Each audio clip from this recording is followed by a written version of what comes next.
All right, welcome in. Happy Wednesday here on the Believe in Georgia Dogs podcast on the Believe Network. We're coming at you a little bit later in the week because we've had some family obligations, Labor Day weekend. There's been a lot of college football games on, and the Georgia game was somewhere in the stratosphere that half the Georgia fan base couldn't watch because it was on SEC Network Plus. Yep. So we're coming at you live a little bit later with our reaction on this game. So we're going to play Wednesday morning quarterback here, talking about the game a little bit. We're gonna spend most of our time doing week one reactions to just college football in general, how our picks would have fared. But first and foremost, Israel, how's everything going down there, man? Is everything kind of back in order after the hurricane came through? Man, it's going. You know, it kind of looks like The Walking Dead meets Jurassic Park here, with all the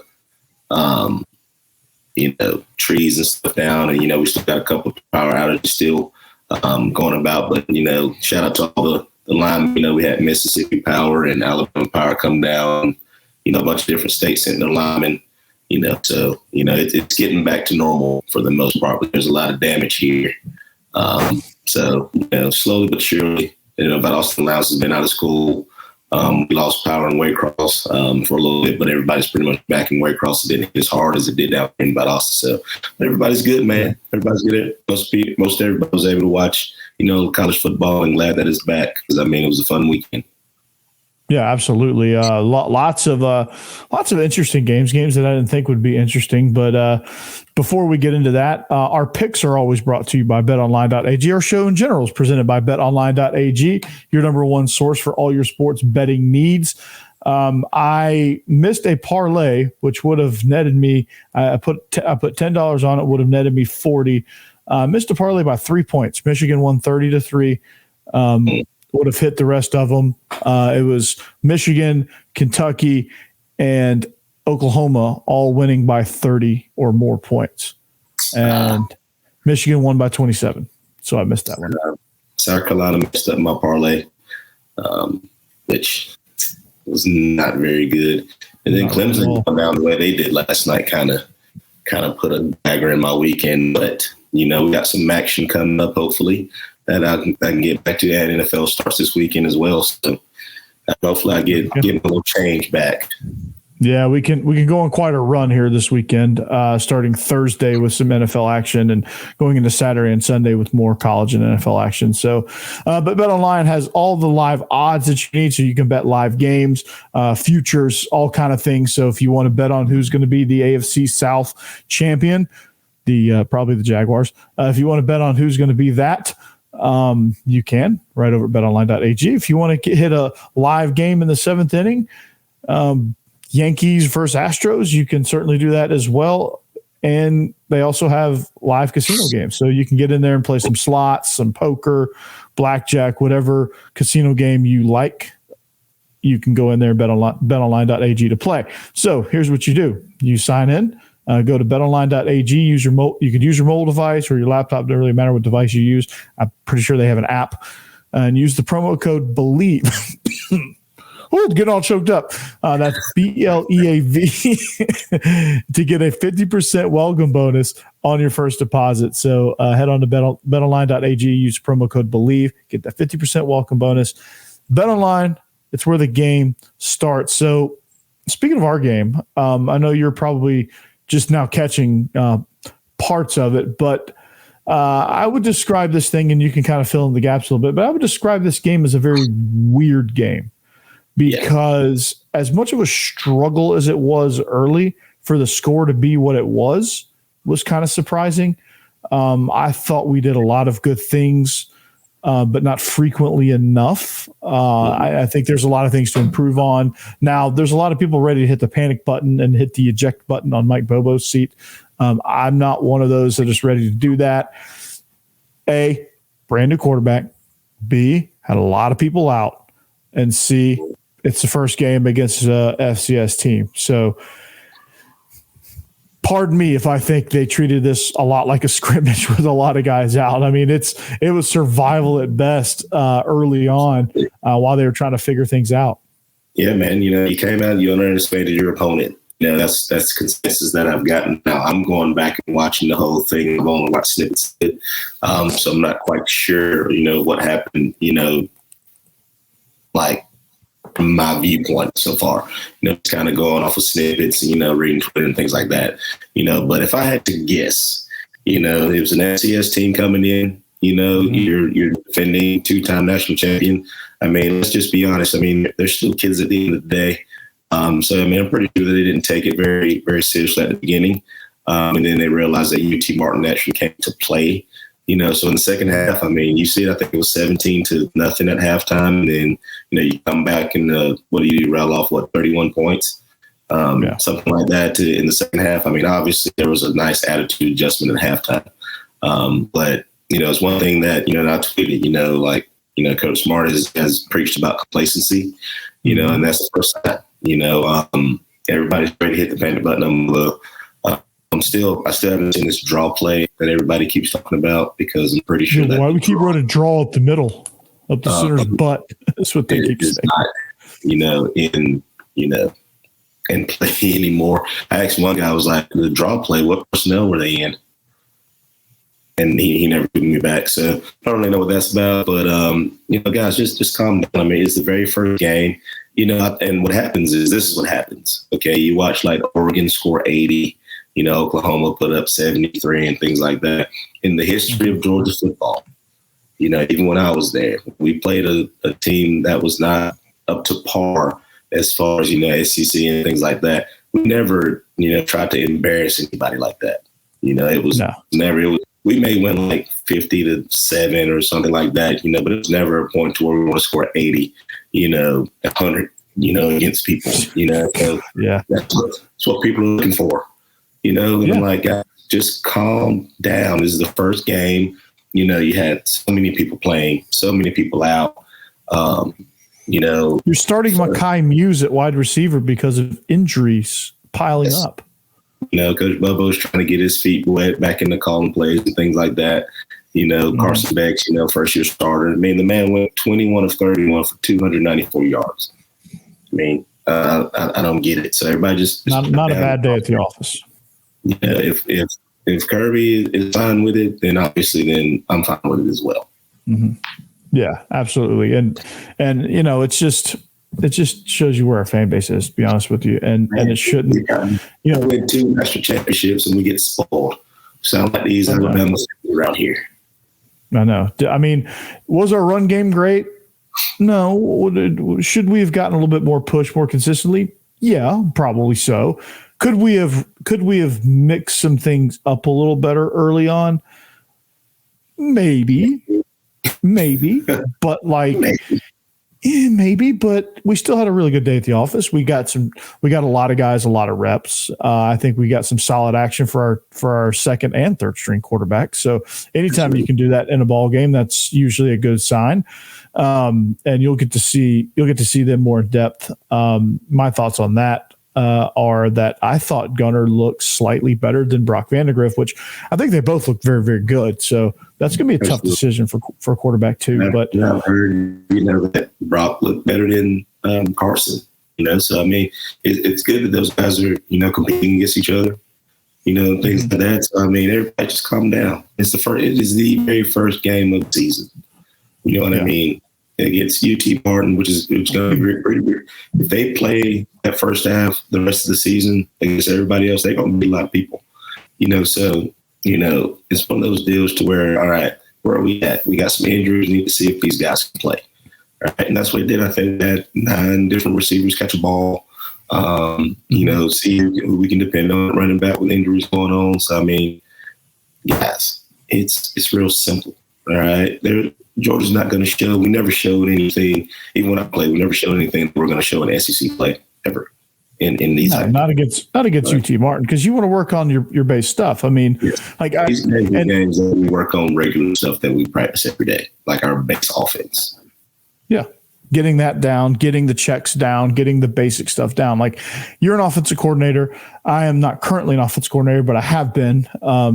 And the place where I'm at, we took last week, for example. Last week's game we had was basically a similar type game. It was a fundraiser game for the other team, if you catch my drift. And we just worked on basic stuff. Like, we just worked on everything was scripted. It was treated almost like a scrimmage. We treated all of our scrimmages you always want to try to win, obviously, with your scrimmages, but we didn't play to win the scrimmages. We played to win the scrimmages with scripted items, things that we wanted to see, situations we wanted to put our guys into. And I imagine this was obviously it's a game, but I think it was treated with the injuries a lot like you would a scrimmage. More things scripted. I know, and you can speak to kind of what you do at Ware in that regard and kind of compare it, but I imagine it's a very similar situation, right? Absolutely. We did what we did. We had a wrinkle here and there. But at the end of the day, we work on us every single day at practice. Although we're getting ready for a team, we're working on us every single day. So that's basically what Georgia did on Saturday. They were working on themselves. They see where they fall deficient at. They got complacent. No, they weren't, Israel. That practice today was, I know it was awful, especially for the guys up front. I know in my heart of hearts that it was beat down Tuesday today. I know they were Coach Cyril's and Bobo are probably not thrilled. But as you and I both know, they're just working on that third and long draw. That's the only thing they have in the script right now. Third long draw. That's all they got. That's all they got. I mean, in draw, I bet the line was moving left or right, which means that's not even draw itself.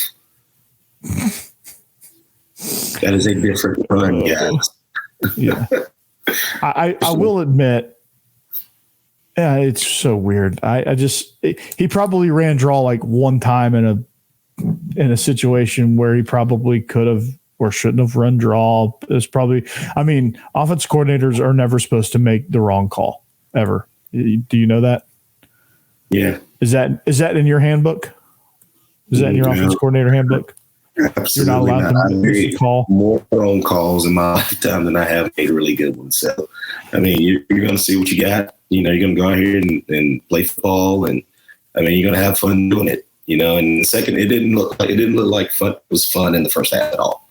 It really just looked like nerves. Even though we got an experienced offensive line, that first game is always tough.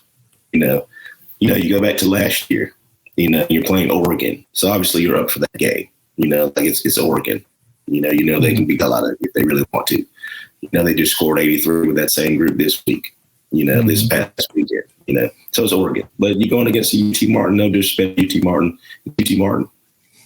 I'm pretty sure in another week when we're playing USC, South Carolina, it's gonna look like a total different football team. Things are gonna be a lot cleaner, a lot more execution. Against Ball State. So it's one of those deals where people just need to calm down. I wanted to ask, what do you want to do when you? I tweeted this out, and shout out to Milton's dad. And he liked. I call him Big Milton. And he liked it. And I was like, domination to you and to me are two different things. Domination to me means we went out and executed, which they did in the second half. That's what I consider domination. To a fan, domination means you went out and scored 3 points. Mm-hmm. And your definition and my definition are two totally different things. Yeah, domination means the other team has no chance. And yes. UT Martin, even when it was 7-0 midway through the second quarter, and you're like, what's going on here? We're not on the same page. I was never once going, we might lose this game. Like, never once did that thought cross my mind. I was just like, okay, whenever we decide to, we're going to get on the same page here. And then we rattled off 10 straight points right before half and went in with a 17-0 lead and then didn't look back from there, obviously. But I like that we regained our composure. I think, it's just finding that rhythm for Carson Beck. This is his first start ever. Like, he's only thrown 60 passes. Yeah, he missed 10 passes on Saturday, And I think, 4 or 5 of those were drops. Yeah.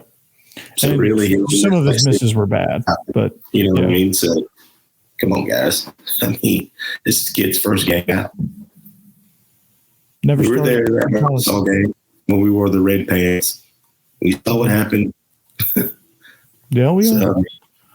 So, yeah. I just don't get it, man. I don't get it. I think everything's going to be fine. The sky is not falling. We're not gonna get upset by Ball State next week. We're gonna, tell me about it when we preview Ball State later this week. That's gonna be a fun one. That's gonna be another what do you want to see type game. Now I will say this: I do wish we would. I think we are better at the gap schemes than we are at the zone schemes for our offensive line. I do think we're better at power, counter, and things like that. I think our linemen are they're more free, and they feel like they're making more of an impact down blocking and pulling and doing all that kind of stuff. Pin and pull also we're pretty good at. So I think we just need to stick more in the gap scheme world. Yeah, you got to think, man, what do linemen like to do? They like to beat on people. You know, when you just zone is a more finesse game. You know, we watched we watched Clemson yesterday. You know, they're trying to get in the gap scheme, and those guys did not do gap scheme very well. You know, they're more of a finesse offensive line. You know what I mean? So it's one of those deals to where, all right, first game, we know what we like. We like to run power. We like to watch our big linemen maul people. So that's what we're going to do. That's what's called evaluating. So in the second half, that's what we consider a dominating performance. As a community, we came out, figured it out, we dominated them in the second quarter.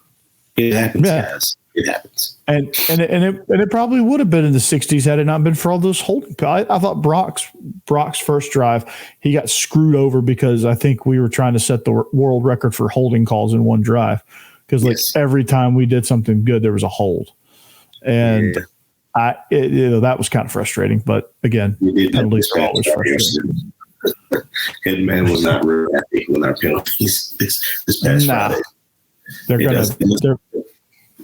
They probably paid for that on Monday. Oh, yeah. They probably paid for it today, too, if I had to guess. Probably going to be an all-week thing. Yeah. If I had to guess. You play to the standard that Kirby wants this team to play at, it's going to be hell every single day. Ball State might as well be Ohio State this week. I think that's how we're going to treat this opponent. I hate it for Ball State because somebody's got to pay for last week's first half performance. Yeah, that's gonna suck. You just happen to draw the short end of the stick this weekend. I hate it for you. It'll be swift and merciful, though, I think, because Kirby still wants to get guys in. Oh, yeah. But it's good, seeing Muse go in and, using all of our quarterbacks, seeing all these defensive guys go in. Tyke Smith went down. Hopefully he's okay. But that poor guy, man.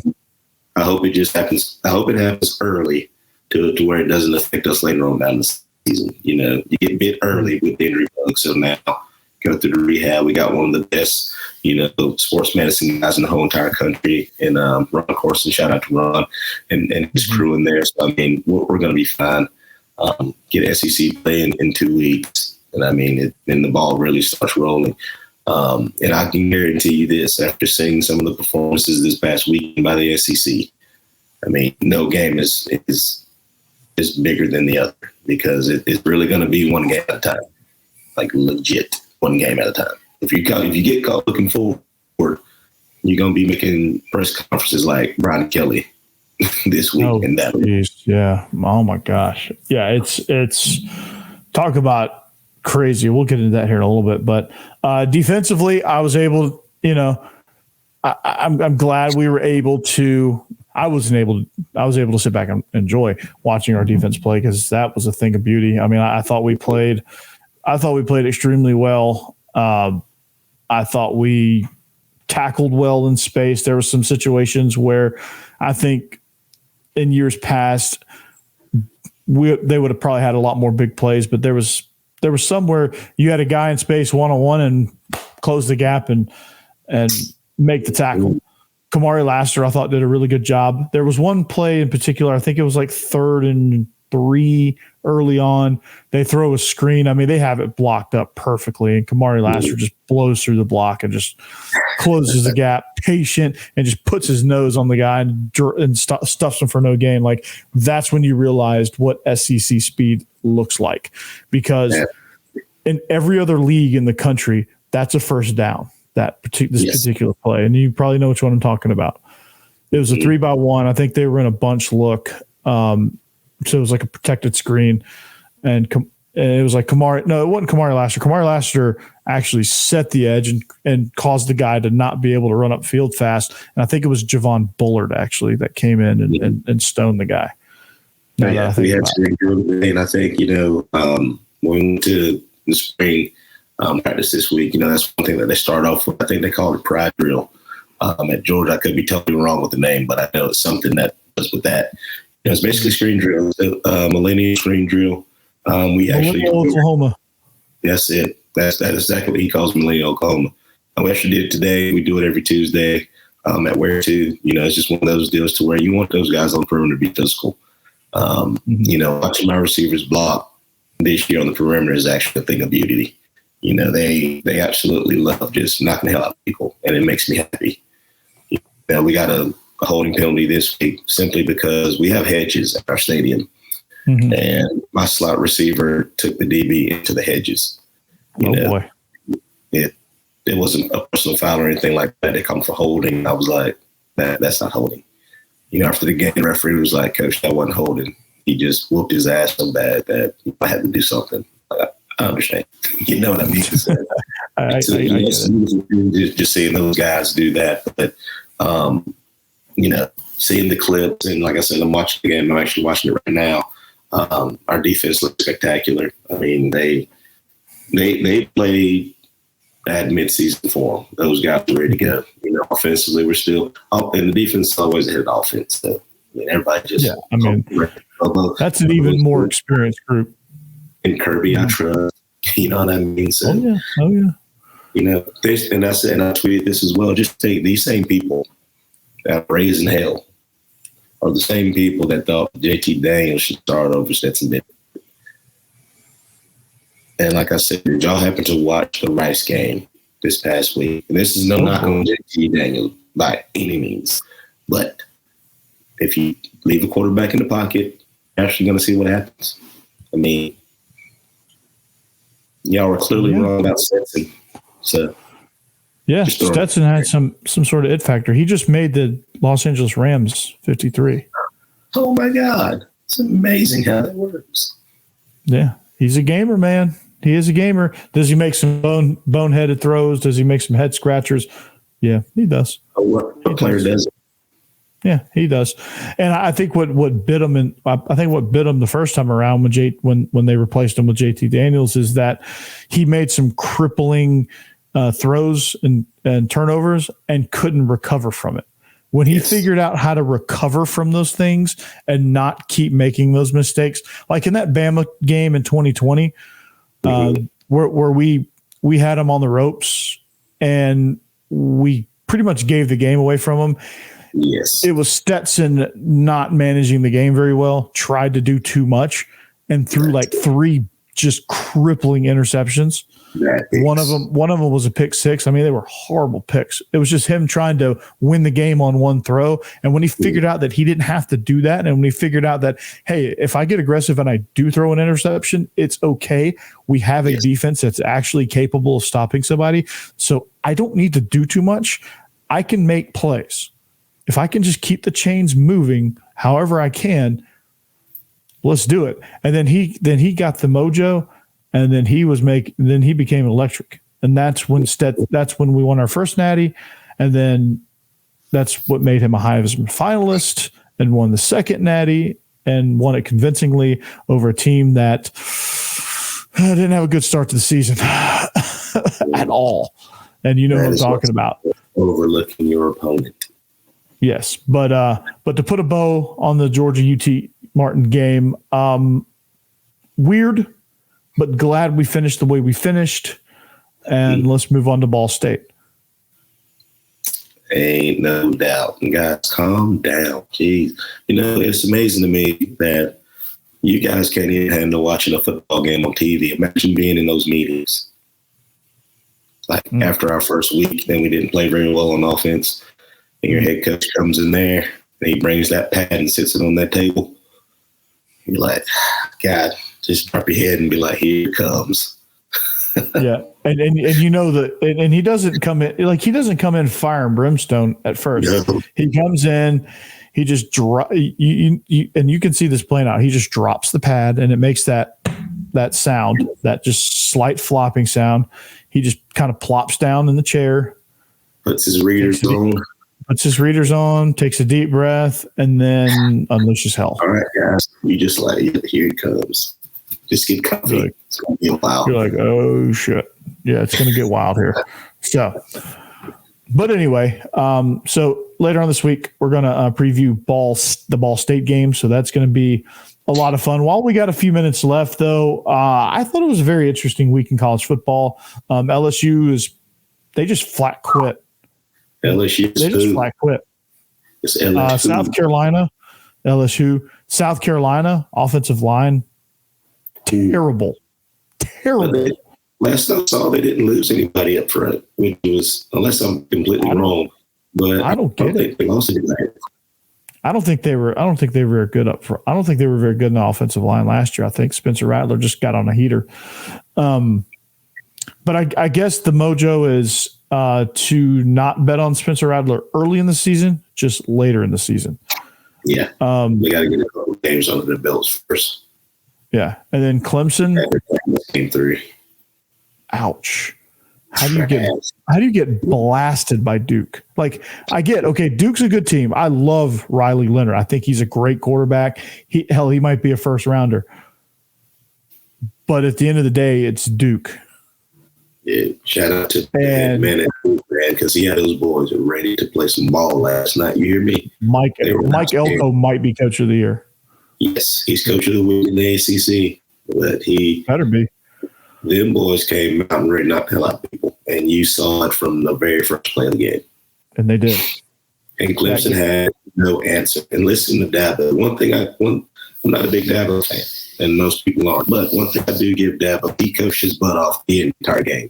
He didn't just stand there like Brian Kelly does like this.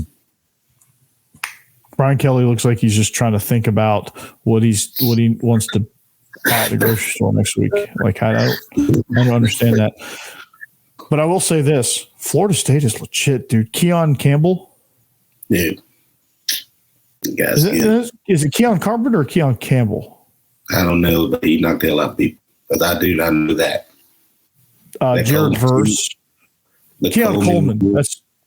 Keon Coleman, the kid from Michigan State. I'm talking about number 5. I think it's Verse Jared Verse.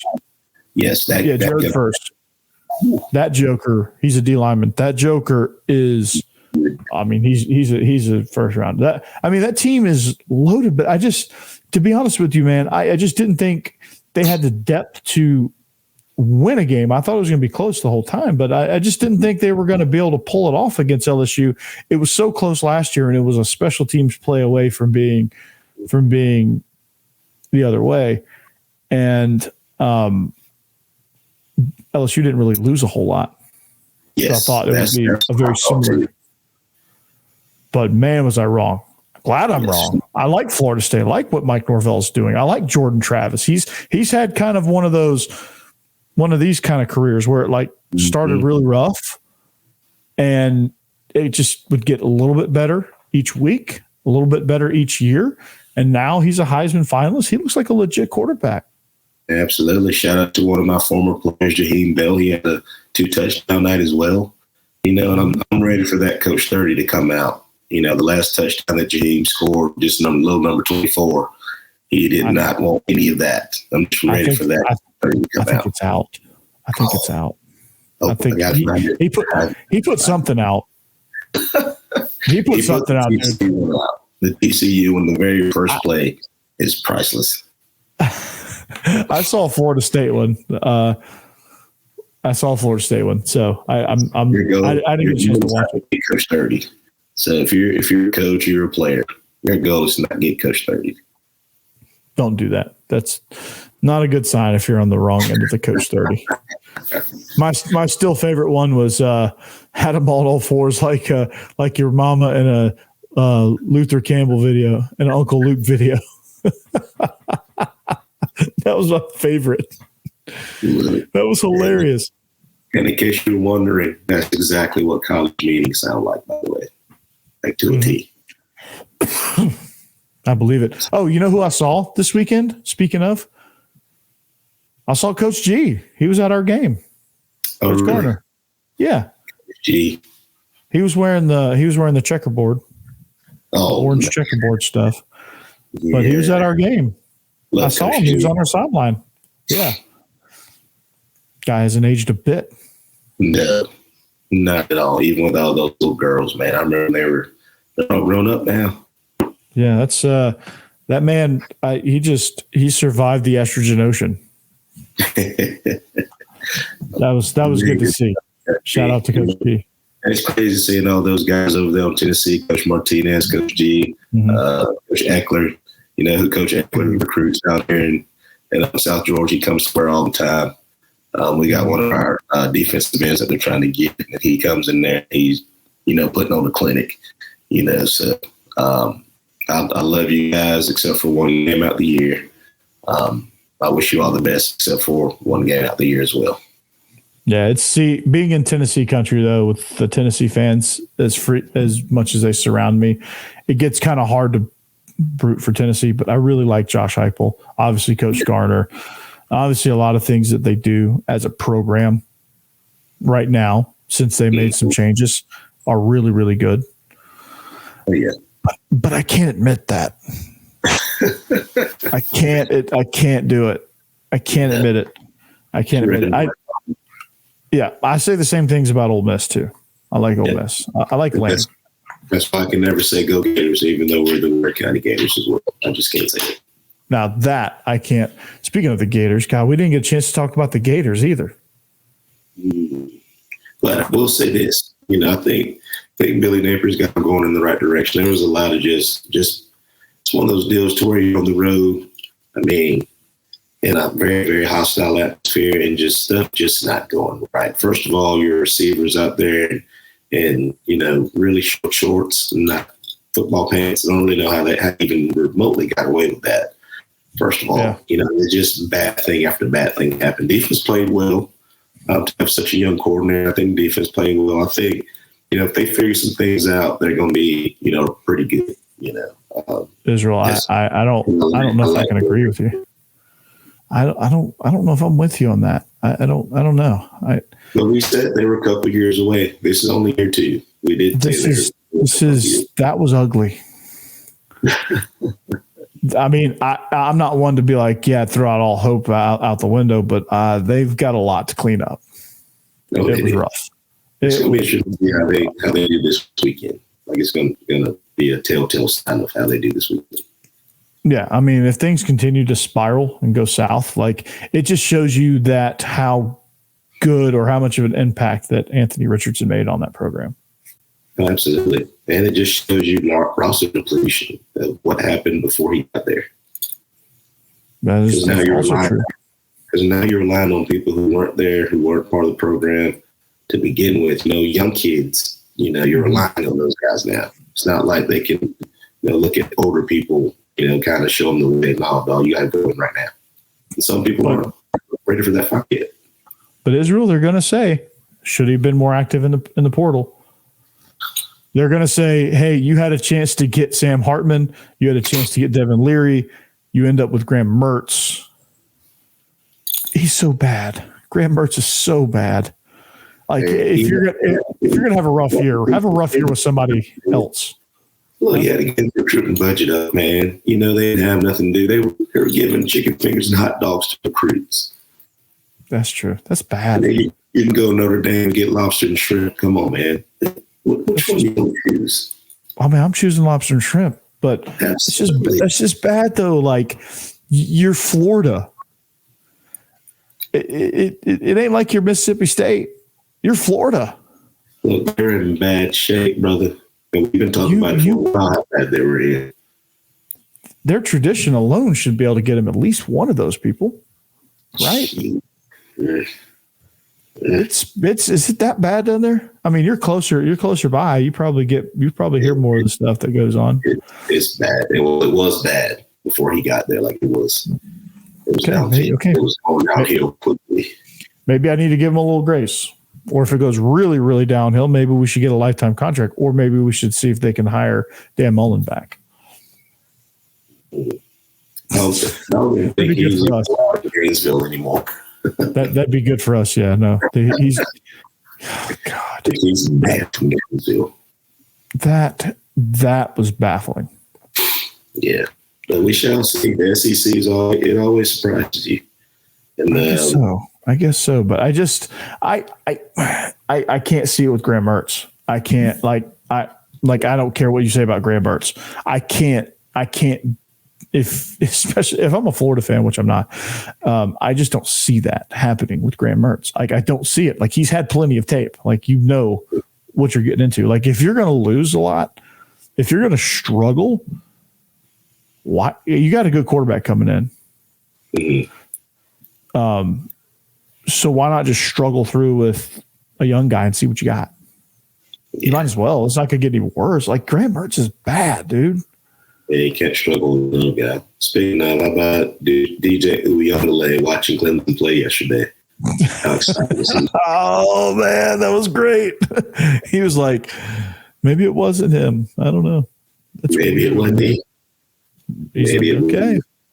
He had a glass of wine watching the game. Yeah, pinky up and everything. Just like this. Mm-hmm. Yeah. Good job, Dabo. That was hilarious.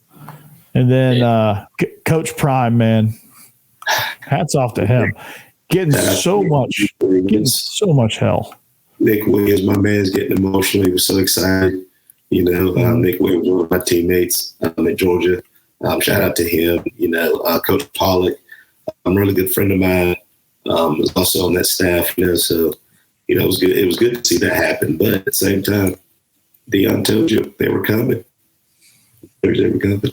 But it's going to be interesting that they're ranked now. They're ranked 22, and they got Nebraska coming in on Saturday, prime time game, and it's sold out. They're going to beat the hell out of Nebraska. Let's just be honest. Like Nebraska ain't Nebraska was pretty bad too against Minnesota. Yes, for them to lose the way they lost to Minnesota, that was bad too. I mean, they're depleted, I guess. If you want to go that route, they're extremely depleted, but. Unlike Florida, they don't have a whole lot of hope. Yeah. I don't see many people trying to get out to Nebraska. No, I don't either. But yeah, Coach Prime, man, I'm happy that his Louis luggage didn't get lost in transit. His plan is coming to fruition a lot faster than even I thought was possible. Yes, and as long I as just didn't think others on the bus, you got a chance to win. Yeah, I guess so, man. Like I just didn't think they would gel that fast. Like I knew he had a plan. I knew he was up to something. I was like, okay, it's going to work for him at some point. Maybe not against TCU, but at some point you're going to see it. Holy cow, dude! Like Shedeur Sanders was great. He incompleted 9 passes the whole target. Yeah, threw for over 500 yards. 7 of those were drops, or 6 or 7 of those were like legit drops, like underhand drops. Yeah. He threw for 500 yards, and 498 of them were to Travis Hunter. Not actually, but I mean, Travis Hunter was 115 plays. Joe Horn Jr. is the real deal. Joe Horn Jr. is the real deal. I love that running back. I can't think of his name for whatever reason. His name escapes me. That looks good, man. Yeah, that freshman running back. You know, it just goes to show. My biggest thing was, you know, not that they couldn't get it done, was how much the coaching, you know, were they going to be as coached up with so many new faces, you know, just coming in.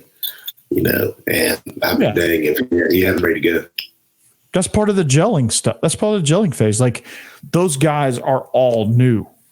Mm-hmm. It's like a brand new team. Like they were just meeting each other when it was time for summer workouts. Yes. Like I didn't think it would come together that fast. That's no shot at them. That's not saying they're bad. It's just saying that, like, hey, you got all these talented dudes, but like you don't know, like they don't know each other. Yes. They probably still don't know each other. So if I'm Brian Kelly, I'm Dabo Sweeney, I'm Max in the portal. I'm going to Colorado, the big dog. What did you do to get these guys in this short amount of time? Let's say 4 months to get these guys to go out here, go on the road to Dallas and beat TCU, a ranked TCU that just played for a national championship last year, and beat them the way you did. Deion's just Deion, man. Like, he just does his thing. He's unapologetic about it. He's not fake. There's nothing fake about him. He said from day one, hey, half of y'all are gone. let's just be real about this thing. Y'all are 1-11. Like, we don't have to start cutting some dead weight.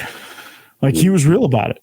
Like, everything he's done, he's been like, you can't accuse him of being fake. No. He tells you what it is and then shows you what it is. He did that all throughout his career. From the time he stepped foot in Tallahassee as a freshman. Yes. He told you what it was, and he did it. He did it for the Braves. Told you what it was. Did it. I think it's going to be time for us to make up the one game, too. Colorado's got to come to Sanford Stadium. We need to make that happen. Yes, we do. We need to make that happen. We got to make this happen. Mm-hmm. So, we don't went over there. We don't went to Boulder. Y'all got to come to us. Coach Prime, if you scared, say you scared. He ain't scared. he would take that game. I don't think his administration would allow him to take that game, but he would say, hell yeah, we're going to take that game. Because you know who he played for? Bobby Bowden. You know what Bobby Bowden did? Played everybody and anybody. And played him on the road. Yep. Everybody's played him on the road early on in his career. Wasn't scared. I like people that bag on Coach Prime. People that bag on Prime are people that are like, they just don't, like, that's him. That's what you want in a coach, right? You want a coach to be 100% real, whatever that is. Kirby's 100%. I think Kirby's real. Yes. I think all the successful ones are real. They also got a mercenary attitude. They're also all freaking trained freaking assassins, and they're just gonna. They just got like this maniacal like mindset. But they're real. The personalities are real. You know who's not real? Brian Kelly. Urban Meyer is not real. He won because he was a good coach, but he wasn't real, so it wasn't sustainable. Dabo Sweeney's not real. Shane Beamer, jury's still out on him. I like him, but I don't know. Yeah, I don't know. Mike Norvell's real. I mean, he had some dust ups in his first year at Florida State. They damn near mutinied. I mean, seriously, they the team almost mutinied. Do you remember that? Yeah. It was Ed Oliver. I do remember. Almost mutinied. But he made it out. Now he's got a legit contender. Yes. The Prime, you saw what he did. Mike Elko at Duke. He's a real one. I think Dave Clawson at Wake Forest, dude. I haven't seen a coach there's very few coaches out there that maximize their talent the way Dave Clawson does it at Wake Forest. I mean, that dude, I don't like. He has no business. He has no business winning. Yes, with that roster at all. With that roster, I think talent to talent. I think your Ware County teams would be competitive against Wake Forest if you just went talent to talent. Mm-hmm. But he gets it done. He gets it done. His bowl game. Yeah, one of Prime's best hires was Sean Lewis. Mm-hmm. Sean Lewis, not only is he a good play caller, but he's a head coach, and he probably helped Deion with like head coaching aspects. Absolutely. Like, because there's a huge difference. And even at Kent State, there's a huge difference from Kent State to Jackson State. Mm-hmm. And, I mean, there's a sizable difference between Kent State and Colorado. Well, maybe not. But, like, it's less of a jump from Kent State to Colorado than it is from Jackson State to Colorado. So he was probably there to kind of help him through that. So I don't know. Yeah. You always need good assistance. You know, That was a great hire. You're only as good as your assistants. That is very true. That is very true. I'm sure Coach Strickland is saying that down there in the swamp for you guys. It depends on the day. Some days probably not to. Yes. Did y'all have a good practice today? At least did he leave happy today? Oh yeah, we've been happy. It's always one of those times where just like you want to crawl under a rock every once in a while. But, if you're in this business to make friends, you should give people ice cream. Yeah, there's going to be days like that. And I'm sure all you guys are close and all you guys are friends and you guys understand. Football coach, yeah, absolutely. And football coaches understand that, like, hey, there's going to be some times where we're going to have a little bit of this, Absolutely. But at the end of the day, we're going to be in the locker room busting each other's chops later. There it is. And that's the key. So, but man, we've been going for like 45 minutes. I know time flies when you're having fun. But we're gonna wrap this episode here, and then we're gonna pick right back up later this week. We're going to preview the Ball State game. We're going to make our selections for the weekend, our Bet Online selections. You're going to listen to me pick wrong pick. You're going to pick opposite of me, and you're going to pick exactly what Israel picks. Because you'll probably win if you listen over here. I had a rough week with picks. I had a rough week. So I had a rough go so far. But some of it was like these massive spreads that weren't covered. Yeah. I think I covered the A&M game. I didn't bet on it, but in my picks on SEC After Dark, I think I covered the A&M game by a half point. Ooh. I think I covered it because I picked they were supposed to win by 39.5 and they won by 39. So they were supposed to win by more than 39. And they won 30. They're right at it, man. Right at it. So I think I got fortunate. There. So, but that's going to do it for us, man. You can find us anywhere you find your social media. I probably should get a new logo for Twitter. It's not Twitter anymore. But you can find us on all social media at Believe in Dogs, which is right over there. At Troopstar28, at Coach Burton 36. Find us anywhere you find your podcast. Find us on YouTube as well. Subscribe. We're not far away from the magic number of 500. So make sure you get a subscribe in there. Like I said, we are presented by betonline.ag. We are the Believe in Georgia Dogs podcast on the Believe Network for Israel. I'm Corey. We'll see you back here later this week to preview week number 2, Ball State. Stay locked and go Dogs.